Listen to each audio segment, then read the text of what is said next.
tahun. Kurang lebih kayak gitu hitung-hitungannya. Jadi sebenarnya tanpa kita ngomongin riba segala macam, membeli sesuatu secara cash itu secara finansial itu lebih hemat dibandingkan kita beli secara kredit. Nah sekarang kita balik nih, gimana caranya kita beli mobil secara cash? Emang ada yang mau ngasih duit kaget gitu? Ya enggak kan? Kita balik, bagaimana kalau kita jadi nabung? Kalau misalkan kalian berencana kredit dengan DP 40 juta, 430, terus angsurannya 4.381.000, ya kan? Kita balik aja. DP ini adalah tabungan yang kita punya sekarang. Saat ini, cicilan adalah rencana menabung setiap bulan. Jadi mobilnya belum ada nih, tapi kalian sudah bercita-cita pengen membeli mobil tersebut dan menabung sebesar 4.381.000 setiap bulan. Nah, target kita adalah 199.360, ya kan? Berarti kita bisa beli mobil Avanza ESTD tadi itu dalam waktu berapa lama? Jawabannya adalah kalau kita punya tabungan segini, terus kita punya rencana akan menabung 4,381 ini, berarti kita bisa membeli mobil dalam waktu 36 bulan atau 3 tahun. Artinya, kalau kita bisa nabung selama 3 tahun dengan jumlah nominal kredit, kalian bisa menghemat 4.381.000 selama 2 tahun. Jadi kalau misalkan tadi kita pikir ya 5 tahun, ternyata 2 tahun pun sudah cukup. Kalau nggak percaya coba dihitung aja, 199,360 juta dikurang 40,430 juta, kan hasilnya jadi 159 juta kan sisanya kan. Nah, dibagi 4,38, hasilnya 36 kali. Jadi selama 3 tahun kita akan kebeli. Sekarang kita balik lagi nih, berapa harga Toyota Avanza E-Standard 1300cc automatic di tahun 2016? Karena kan 3 tahun lalu kan. Kalau misalnya 2016 nabung baru kebeli 2019.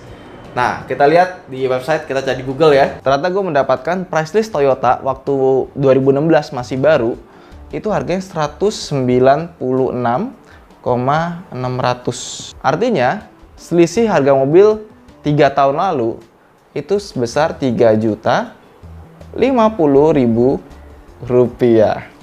Big deal nggak? Tapi menurut gue kenaikan harga segini wajar ya, karena Avanza di tahun 2016 itu adalah model yang lama. Sedangkan kalau kita beli Avanza di tahun 2019 itu sudah model baru.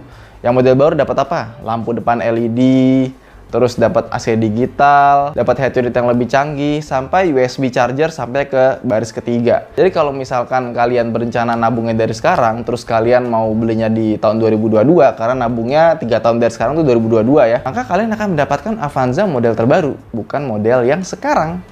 Nah, which is, ya, harga naik nggak masalah, kalian dapat lebih dari itu. Oke, ini adalah hitung-hitungan kasarnya, tapi kadang-kadang nggak seindah di perjalanan. Sekarang kita bagi tipe pembelinya, gini.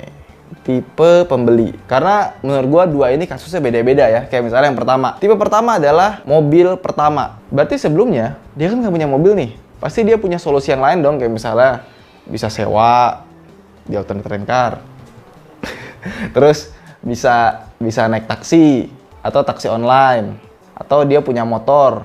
Jadi, sebenarnya selama dia nabung, itu mereka nggak ada masalah karena mereka sudah biasa punya solusi gimana rasanya nggak punya mobil gitu. Nah yang masalah adalah orang yang pengen upgrade. Artinya dia punya mobil sebelumnya. Dia sudah punya mobil nih, ada mobil. Tapi ada kemungkinannya udah tua, ya kan, pengen upgrade. Atau pengen upgrade ke Matic, ya kan. Atau pengen upgrade ke 7-seater. Atau pengen upgrade ke yang lebih irit. Karena setiap orang pasti ada alasannya sendiri kenapa dia pengen beli mobil baru gitu. Atau pengen gaya juga nggak masalah. Sah-sah aja gitu kan, orang pengen gaya masa dilarang sih. Kita mulai dari yang pertama dulu nih. Memang sih, pasti dia udah biasa ya naik motor, taksi online atau sewa gitu kan, udah ada solusinya. Tapi gimana kalau emang dia benar-benar butuh banget sama yang namanya mobil? Artinya, dia ada kebutuhan mendesak misalkan buat antar orang tua, ortu ke RS misalnya, berobat misalnya ya kan. Oke. Atau mau punya anak gitu kan. Jadi mesti punya mobil